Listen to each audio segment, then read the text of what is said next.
तपन कुमार स्वाई सेवा संगम फाउंडेशन सभापति।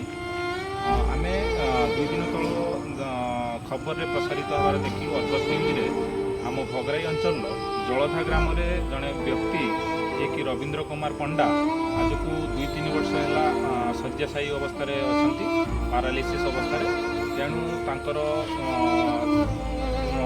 आर्थिक परिस्थिति बहुत खराब तांको ट्रिटमेंट करिवारे समाने असमर्थ होउचंती जहाँ भी थिला तांकर समाने बिकी तांको ट्रिटमेंट कर साचंती। वर्तमान तांकर आर्थिक परिस्थिति बहुत खराब।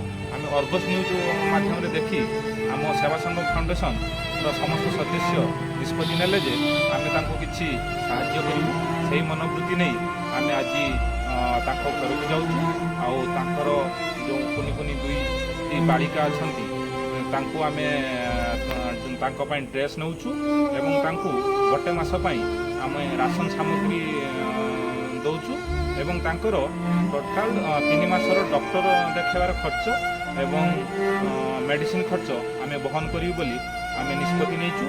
एवं आउ एक अनुरोध भगराईवासी को तांको साहाय्यर हाथ बढ़ातु जहाँकि तांको सहयोग हम तांको सुस्थ हेबारे एवं भगराई प्रशासन को मोर एतिक अनुरोध तांको प्रशासनिक स्तर में जो भाया सुविधा हो पार तांको सहयोग हाथ बढ़ातु। जय जगन्नाथ।